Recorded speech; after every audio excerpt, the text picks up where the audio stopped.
आप क्या समझती हैं कि इस मुआहदे की कामयाबी में सबसे बड़ी रुकावट कौन सी है? और जेडी वेंस ने जो इंकशाफ किया कि इसराइल नहीं चाहता कि ये मुआहदा हो या ये मुआहदा कामयाब हो। पूरी दुनिया तो जानती ही है कि इसराइली सबसे बड़ा स्पॉइलर है। जेडी वेंस की बात ने अब इस पर मुहर भी सख्त कर दी है। इस मुफाहमती यादाश्त की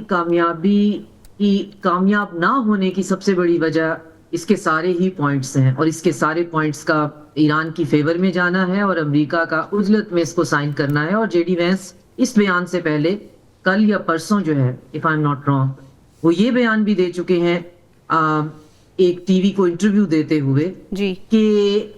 ये जो हमने एमओयू साइन किया था ये एक स्ट्रेटेजिक पॉज था। मैं और आप तो इस पे बात करते ही रहे हैं, हम कर ही रहे हैं मीडिया पे कि स्ट्रेटेजिक पॉज है, इसको हौसले से लीजिए और कंसोलिडेट कीजिए, दुश्मन ने वापस आना ही आना है। तो जेडी वेंस ने ये भी कह दिया है कि इस पे साइन करने का इतना क्या प्रॉब्लम था, जब बाद में इसकी पार्सिंग हुई, जनाब इसको पढ़ा जा रहा है, सुना जा रहा है,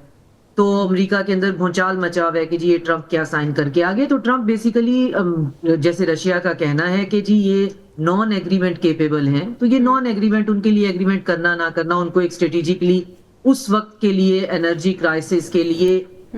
अपने रिजर्व्स को मेंटेन करने के लिए एक पॉज चाहिए था। उस पॉज को उन्होंने सोचा कि हम फटाफट जो है वो बैकलॉग जो है वो निकालेंगे, ईरान पे से, ऑयल पे से सैंक्शंस हटाते हैं, इकोनॉमी स्टेबल होती है, फिर आगे चलते हैं, इसके बाद हमने क्या करना है। तो इल विल तो इसमें डे वन से है, और मीडिएटर्स को भी पता है और दोनों पार्टीज को भी पता है और ईरानियंस को भी पता है कि इसमें इल विल जो है वो शामिल है। ये कभी भी फिर आप क्या समझती हैं कि ये जो मुआहदा है, ये जो नुकात हैं, ये नल एंड वॉइड हो जाएंगे और अगर बातचीत दोबारा होती है, एक मेज पे बैठते हैं, तो एक नया एमओयू बनेगा, एक नया मुआहदा होगा जिस पे साइन किए जाएंगे? फिलहाल ट्रंप जो बात कर रहे हैं वो खुलम खुला जो है वो ये भी कह रहे हैं कि ईरान पे जो है वो ग्राउंड फोर्सेस जो हैं वो हम उसके बारे में सोच रहे हैं, और वो फोर्सेस हमारी नहीं होंगी, खुदा जाने वो कौन सी प्रॉक्सी जो है वो इस्तेमाल करना चाहते हैं। फिर उन्होंने एक बयान करके फिर वापस भी लिया कि 20% हम स्टेट ऑफ हुर्मुज पे हम लगा रहे हैं टैक्स, अगर नहीं लगवाना तो गल्फ के कंट्रीज हमारे साथ बिजनेस करें वगैरह वगैरह। तो ये सारी बातों को तो आपको ऐसे लगता है कि जैसे कोई मेंटल अजाइलम में आप बैठे हुए हैं, बातें आपस में भी नहीं मिलती हैं। आपका सवाल ये था कि अगर ये सारे का सारा एमओयू जो है ये फेवर में जाता है ईरान के, सैंक्शंस हटेंगी ईरान पे, स्टेट ऑफ हुर्मुज का इंतजाम संभालेगा ईरान,